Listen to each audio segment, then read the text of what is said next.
নমস্কার বন্ধুরা। ট্রেন্ড মিস্টক দ্য ফিউচার এডুকেশন। আজকে যে বিষয়টা সেটা হচ্ছে সেন্সেক্স কি 70,000 পৌঁছতে পারে, এবং যদি পৌঁছতেই পারে তাহলে কোন কোন সেক্টর এই সেন্সেক্সকে হেল্প করবে ওপরে ওঠার জন্য। সেন্সেক্স একদম খুব কাছের জায়গায় রয়েছে, কি আছে না আছে সেগুলো আমরা অবশ্যই আজকে বিস্তারিতভাবে আলোচনা করব। এবং সব থেকে আজকে যেটা বড় জিনিস দেখবো যে কোন কোন সেক্টর আমাদের মুভ করবে, এবং কালকে যে লাস্ট আমরা ইউটিউব করেছিলাম সেটার উপরে আমরা একটু আলোচনা করব। এই দুটো আমার কন্ট্যাক্ট নাম্বার, এই দুটো নাম্বারে যে কেউ সময় আমার সাথে যে কেউ কন্ট্যাক্ট করতে পারে। আর এটা আমার ডিসক্লেমার, অবশ্যই ডিসক্লেমার দেখে নেবেন। এবার সরাসরি চলে যাচ্ছি চার্টে। আজকে সেন্সেক্স হাই গেছে 69,744, মাত্র আর 250 পয়েন্ট বাকি। আজকে 350 পয়েন্ট সেন্সেক্স বেড়েছে, মাত্র আর 250 পয়েন্ট বাকি। আমার মনে হয় না যে সেন্সেক্স এই 70,000টাকে না ছুঁয়ে পড়ে যাবে। হয়তো কাল পরশুর মধ্যে একবার ছুঁয়ে হয়তো একটা প্রফিট বুকিং এর জায়গা আসবে।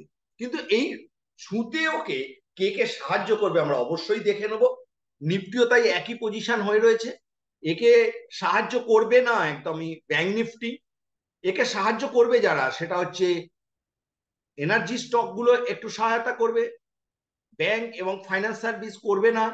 অটো সেক্টর একটু টানতে পারে, অটো সেক্টর, এবং সব থেকে বেশি যে সহায়তা করবে আমার মনে হয় সেটা হচ্ছে এফএমসিজি এবং আইটি। এফএমসিজি এবং আইটির ওপরেই ভরসা করে নিফটি, এই সরি সেন্সেক্স 70,000-এ পৌঁছে যাবে।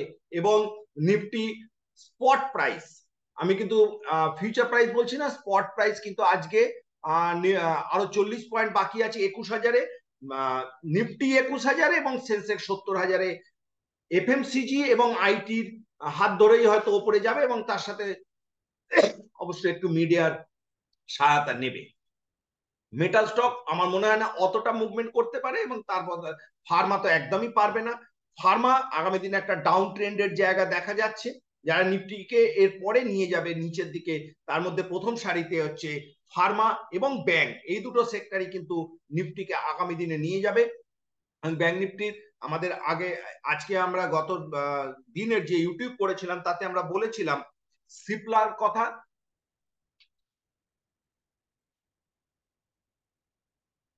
সিপলা আমরা বলেছিলাম যে এর ওপরটাতে 29-এর ওপরে যদি চলে যায়, 29-30-এর ওপরে, তাহলে বাই হয়ে যাবে।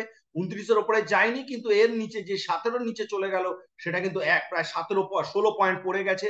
এইটা ছিল আমাদের গতদিনের। আমরা গতদিনে সিপলার কি হবে সেটা আমরা বলেছিলাম। আজকে আমাদের সেরকম কোনো রেকমেন্ডেশন নেই। শুধু একটু খেয়াল রাখুন, মার্কেট টু মাচ হাই। এইখানে দাঁড়িয়ে কোনো নতুন ইনভেস্টের কথা কেউ চিন্তা করবেন না। একটু ডিফেন্সিভ কাজ করুন, এবং একটু মার্কেট রিট্রেস হলে বা প্রফিট বুকিং হলে তারপরে আপনারা কাজ করবেন। ধন্যবাদ। এই ভিডিওটা আপনাদের যদি ভালো লাগে অবশ্যই লাইক, শেয়ার এবং কমেন্টস করতে একদম ভুলবেন না।